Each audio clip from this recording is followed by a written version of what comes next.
किस्सा हज़रत यूसुफ़ अलैहिस्सलाम। सूरत यूसुफ़ का मुख्तसर तारुफ़। मक्की सूरत 111 आयात मुबारका। इसमें वाक़या है अल्लाह तबारक व तआला के प्यारे पैगम्बर हज़रत यूसुफ़ अलैहिस्सलाम का किस्सा इस सूरत में बयान किया गया है। पारा नंबर 12 और 13 में सूरत वाक़या है। आयात की तादाद 111 है। हज़ूर सल्लल्लाहु अलैहि वसल्लम की मक्की ज़िंदगी के आखिरी दौर में ये सूरत नाजिल हुई। सूरत की तलावत समाअत फरमाएँ। बिस्मिल्लाहिर्रहमानिर्रहीम। वमा उबर्रिउ नफ्सी इन्नन नफ्स लअम्मारतुम बिस्सूइ इल्ला मा रहिम रब्बी इन्न रब्बी गफूरुर रहीम। वक़ाल الملك ائتوني به أستخلصه لنفسي فلما كلمه قال إنك اليوم لدينا مكين أمين. قال اجعلني على خزائن الأرض إني حفيظ عليم. وكذلك مكنا ليوسف في الأرض يتبوأ منها حيث يشاء نصيب برحمتنا من نشاء ولا نضيع أجر المحسنين. ولأجر الآخرة خير للذين آمنوا وكانوا يتقون. وجاء إخوة يوسف فدخلوا عليه فعرفهم وهم له منكرون. فلما جهزهم بجهازهم قال ائتوني بأخ لكم من أبيكم ألا ترون أني أوفي الكيل وأنا خير المنزلين. فإن لم تأتوني به فلا كيل لكم عندي ولا تقربون. قالوا سنراود عنه أباه وإنا لفاعلون. وقال لفتيانه جعلوا بضاعتهم في رحالهم لعلهم يعرفونها إذا انقلبوا إلى أهلهم لعلهم يرجعون. فلما رجعوا إلى أبيهم قالوا يا أبانا منع منا الكيل فأرسل معنا أخانا نكتل وإنا له لحافظون. قال هل آمنكم عليه إلا كما أمنتكم على أخيه من قبل فالله خير حافظا وهو أرحم الراحمين. ولما فتحوا متاعهم وجدوا بضاعتهم ردت إليهم قالوا يا أبانا ما نبغي هذه بضاعتنا ردت إلينا ونمير أهلنا ونحفظ أخانا ونزداد كيل بعير ذلك كيل يسير.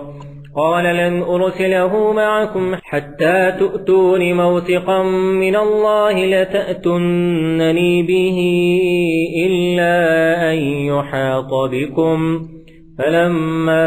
أتوه موثقهم قال الله على ما نقول وكيل. وقال يا بني لا تدخلوا من باب واحد وادخلوا من أبواب متفرقة وما أغني عنكم من الله من شيء إن الحكم إلا لله عليه توكلت وعليه فليتوكل المتوكلون. ولما دخلوا من حيث أمرهم أبوهم ما كان يغني عنهم من الله من شيء إلا حاجة في نفس يعقوب قضاها وإنه لذو علم لما علمناه ولكن أكثر الناس لا يعلمون. ولما دخلوا على يوسف آوى إليه أخاه قال إني أنا أخوك فلا تبتئس بما كانوا يعملون فلما جهزهم بجهازهم جعل السقاية في رحل أخيه ثم أذن مؤذن أيتها العير إنكم لسارقون قالوا وأقبلوا عليهم ماذا تفقدون قالوا نفقد صواع الملك ولمن جاء به حمل بعير وأنا به زعيم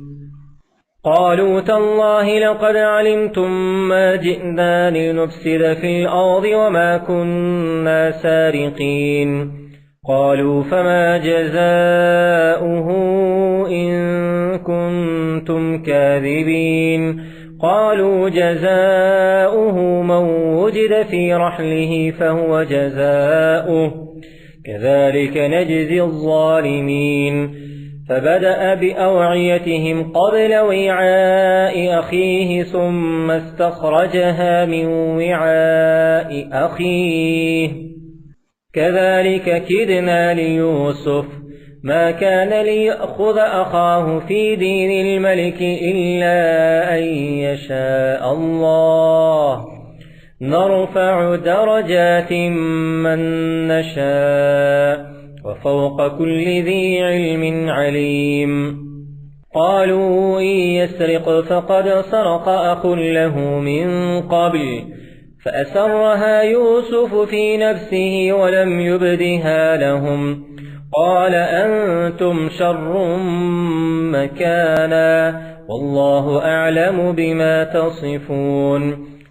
قالوا يا أيها العزيز إن له أبا شيخا كبيرا فخذ أحدنا مكانه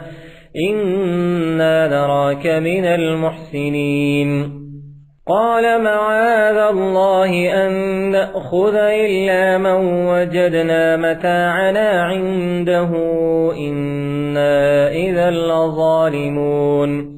فلما استيئسوا منه خلصوا نجيا قال كبيرهم ألم تعلموا أن أباكم قد أخذ عليكم موثقا من الله ومن قبل ما فرطتم في يوسف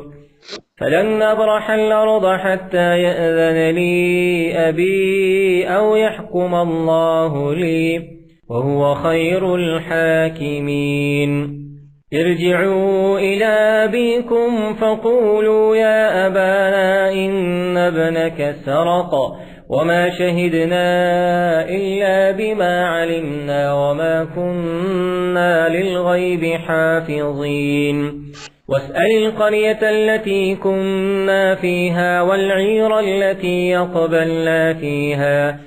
وإنا لصادقون قال بل سولت لكم أنفسكم أمرا فصبر جميل عسى الله أن يأتيني بهم جميعا إنه هو العليم الحكيم وتولى عنهم وقال يا أسفا على يوسف وابيضت عيناه من الحزن فهو كظيم قالوا تالله تفتأ تذكر يوسف حتى تكون حرضا أو تكون من الهالكين قال إنما أشكو بثي وحزني إلى الله وأعلم من الله ما لا تعلمون يا بني يذهبوا فتحسسوا من يوسف وأخيه ولا تيأسوا من روح الله إنه لا ييأس من روح الله إلا القوم الكافرون فلما دخلوا عليه قالوا يا أيها العزيز مسنا وأهلنا الضر وجئنا ببضاعة مزجاة فأوف لنا الكيل وتصدق علينا إن الله يجزي المتصدقين قال هل علمتم ما فعلتم بيوسف وأخيه إذ أنتم جاهلون قالوا أئنك لأنت يوسف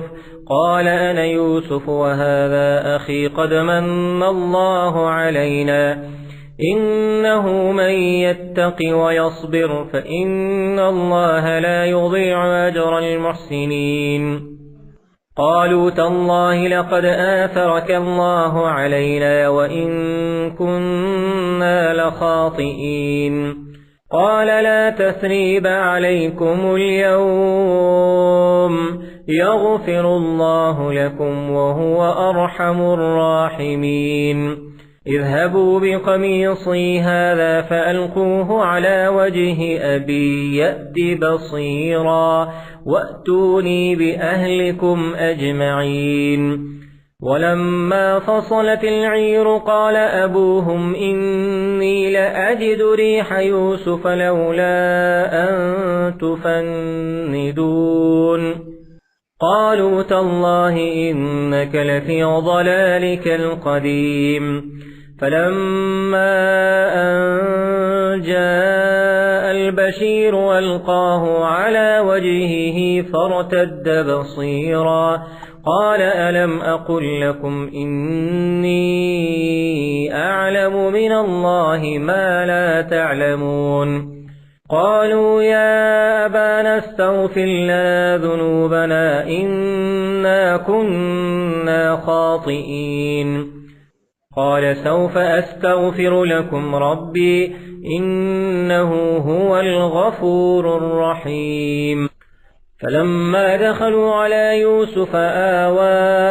إليه أبويه وقال ادخلوا مصر إن شاء الله آمنين ورفع أبويه على العرش وخروا له سجدا وقال يا أبت هذا تأويل رؤياي من قبل قد جعلها ربي حقا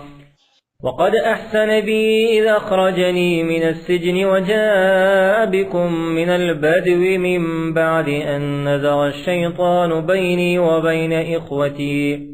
إن ربي لطيف لما يشاء إنه هو العليم الحكيم رب قد آتيتني من الملك وعلمتني من تأويل الأحاديث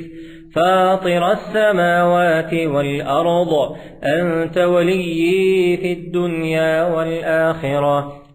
توفني مسلما وألحقني بالصالحين ذلك من أنباء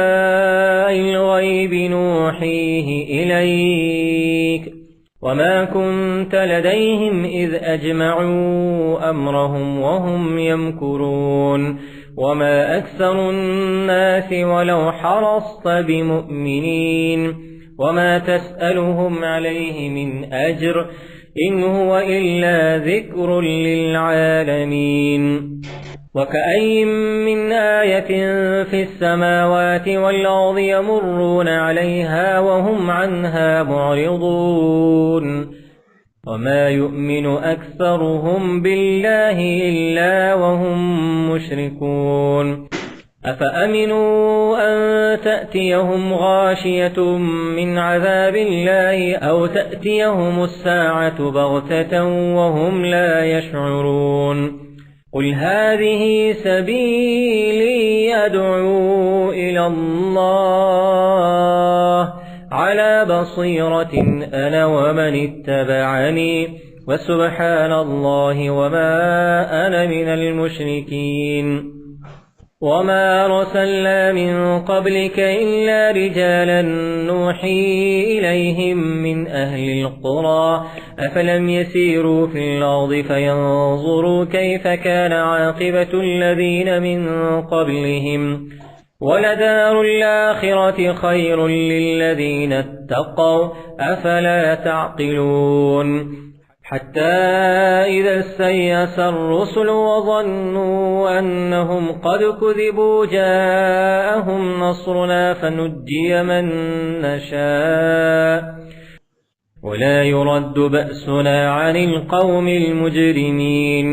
لقد كان في قصصهم عبرة لأولي الألباب ما كان حديثا يفترى ولكن تصديق الذي بين يديه وتفصيل كل شيء وهدى ورحمة لقوم يؤمنون صدق الله العظيم وصدق رسوله النبي الكريم सूरत यूसुफ मक्की सूरत 111 आयत। अभी आपने पार्ट 2 आयत नंबर 53 से 111 की तलावत समात की। अल्लाह पाक आप सबको जज़ाए खैर दे। अल्लाह हाफिज़। दोस्तों अस्सलामु अलैकुम रहमतुल्लाहि व बरकातुहू।